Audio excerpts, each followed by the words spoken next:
Basically হচ্ছে সার্জিস, হাসনাত এরা তো একসময় নিষিদ্ধ ছাত্রলীগ করতো। পরবর্তীতে তাদের বিবেকের বোধোদয় হয়েছে, তারা পরবর্তী এই বৈষম্য বিরোধী আন্দোলনের ব্যানারে তাদেরকে আমরা বীর, জাতীয় বীর হিসাবে ট্রিট করি বা হিরো মনে করি আমরা। কিন্তু হিরোর জায়গা থেকে তাদের কিন্তু ছোট ছোট কাজ, একটা ধরেন এরকম সার্জিস, হাসনাত অসংখ্য আছে, কিন্তু তাদের নিয়ে মানুষ আলোচনা করবে না। কিন্তু তারা যখন একটা জাতীয় বীর বা জাতীয় আলোচনার বিষয়বস্তু, তাদেরকে নিয়ে কিন্তু সবসময় আলোচনা করবেই। তো তারা এই যে গতদিন আমি দেখেছি যে চায়ের দোকানে রিক্সা শ্রমিক, দিনমজুর ভাইয়েরা এবং মা বোনেরা সবার একটা আগ্রহ ছিল জুলাই ঘোষণাপত্রে কি হয় বা নির্বাচনের তারিখ কবে ঘোষণা করে, এই যে আগ্রহ, এরকম একটি ভালনারেবল দিনে, যেই দিন গত বছর 5ই আগস্ট যখন হাসিনা পালিয়ে যায়, তারপরও যাত্রাবাড়িতে নির্বিচারে গুলি করা হয়েছে এবং সাভারে 6 জনকে একদম পুড়িয়ে হত্যা করেছে, এর মধ্যে একজন জীবিত ছিল, তাকে পুড়িয়ে হত্যা করা হয়েছে।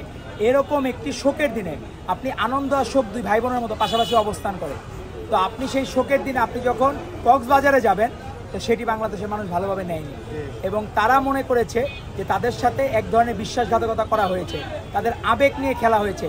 তারা দেখলাম নর্মাল ভিআইপি তারা ইউজ করে নেই টার্মিনাল, তারা ডোমেস্টিক টার্মিনাল দিয়ে, নর্মাল টার্মিনাল দিয়ে তারা গেছে। কিন্তু তারা যে হোটেলটিতে উঠেছে সেটি কক্সবাজারের কি বাংলাদেশের সবচেয়ে দামি হোটেলটায় উঠেছে। এটি নিয়েও মানুষজন কিন্তু নেগেটিভলি কথা বলা শুরু করেছে যে সবচেয়ে দামি হোটেলে অ্যাফোর্ড করা এরকম একটি দিনে বাকিরা অনেকে পঙ্গুত্ব বরণ করছে, অনেকে খুব কষ্ট করে জীবনযাপন করতেছে, তাদেরকে সহযোগিতা করলে এই কক্সবাজার না যে অনেক সময় নিজের আবেগকে কন্ট্রোল করতে হয়।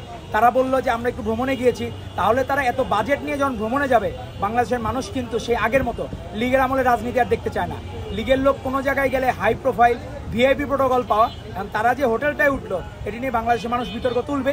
কারণ আপনার যা কিছু সব কিছু এখন মানুষের জন্য বরাদ্দ, আপনারা যখন রাজনীতিতে নেমেছে, আপনারা যদি অন্য কোনো কিছু রাজনীতি না করতেন আপনাদের নিয়ে কোনো আলোচনাও ছিল না, ব্যক্তিগত বিষয়। কিন্তু আপনারা যখন ধারণ করবেন, আপনারা বিভিন্ন জায়গায় বিভিন্ন কিছু ফ্রেমিং করা, ন্যারেটিভ করা, পথযাত্রা করলেন, ভালো একটি কাজ করলেন, তারপরে এই ধরনের কাজ বাংলাদেশের মানুষ ভালোভাবে নেয় নাই এবং আপনাদের এই বিষয়টার জন্য জাতির কাছে ক্ষমা চাওয়া উচিত, যে আপনারা এই বিষয়টা করার জন্য, জাতির সাথে এক ধরনের তামাশা করার জন্য আপনাদের ক্ষমা চাওয়া উচিত।